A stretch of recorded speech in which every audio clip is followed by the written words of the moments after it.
Okie Woodsman here. We're trying an oaky take on the Swedish torch.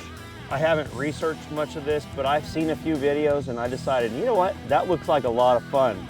I have some ideas in my head. Again, without much research, let's give it a shot.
What I went ahead and did is I noticed the wind was blowing this way and I made my intakes down here.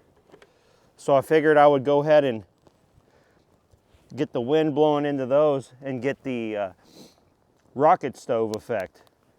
It's looking like it worked pretty good. I'm gonna build another one. This time, I'm gonna do it slightly different. Let's play around with a bigger saw and see how this one works.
That's pretty neat. I have a little bit of a breeze coming this way, and here in Oklahoma, we get quite a bit of moisture, and my wood doesn't just light up. Even if it's fat wood, you can't just spark it. Of course, it's cheating a little bit with the oil and the fuel, but you saw that real time. I think the larger 3/8 bar did a good job. I think it did a good job with providing air. And now I don't know if the intake on the other side is helping or hurting. I don't know if they're in line this way. The other one's burning, this one's burning. I wanted to try this out because I wanted a surefire way to be able to start a fire without having a lot of kindling. This was easy. I just took a round that has been sitting around for a bit, and I wouldn't say that this stuff's dry because it's not split. It's pretty heavy. We're quite cold right now. It's 15 degrees or so, and I think these are frozen, but look at that. That's pretty neat. I didn't come up with this. I saw just other shorts. I've seen explanations where guys would wrap it with a bungee or something, split it up, and then make a fire in the middle of it, but I think that this works good. Assuredly, you could probably boil a pot of water on something like this in an emergency type situation or a camp situation. I think this is easy. And with the way that this is burning, I really think that this will last a long time. That's pretty cool. I like it. I like it quite a bit.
I'm gonna have to say that if any of them failed, it would be this one. Yeah, that went out.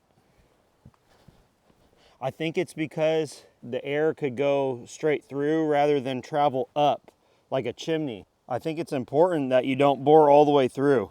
I'm gonna give it a shot again. I'm gonna try it a different way.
So this one for sure is now working the way I wanted it to work. once I put that secondary bore into the side. You can see there's a little bit of smoke coming out of that hole there, but that's not a majority of it. The air is going up this way. That's what I wanted. Now, let's take a look here. That one's the first one I did. That one's a success, 100% success. And this is the second one I did with the 3/8 chain. That had larger holes to start with. So a larger saw, it worked, certainly, but it is causing the wood to burn up more quickly.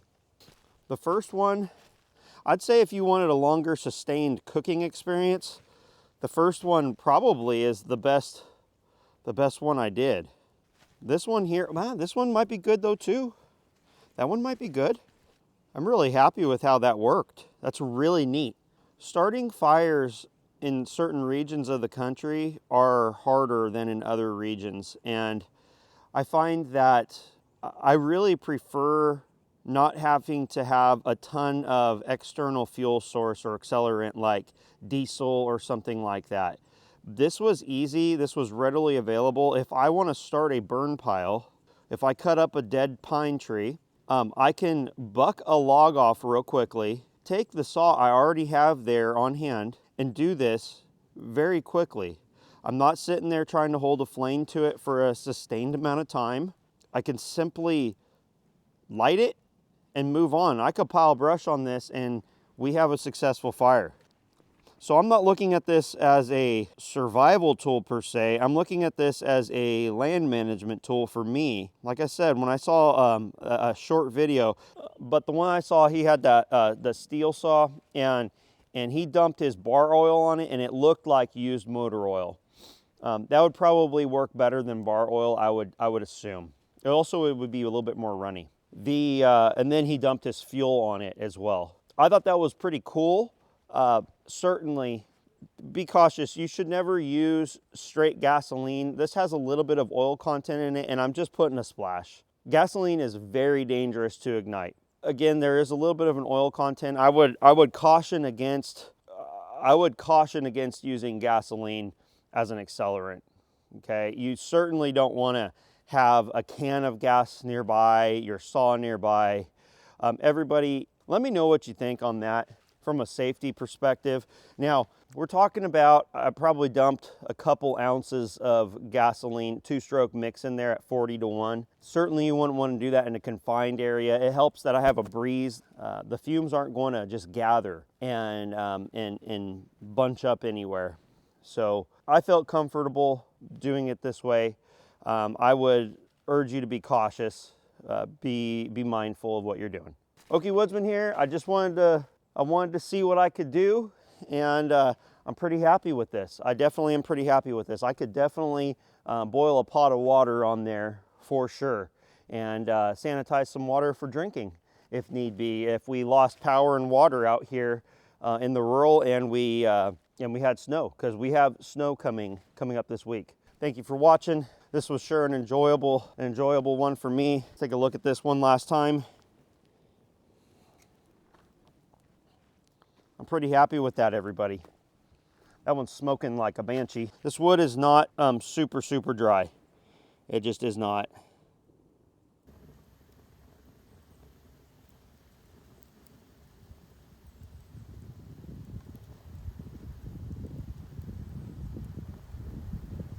Okay. I'm gonna dump about 4.5 gallons, close to 5 gallons of water on this. Extinguish it. I'm going to extinguish this for later use.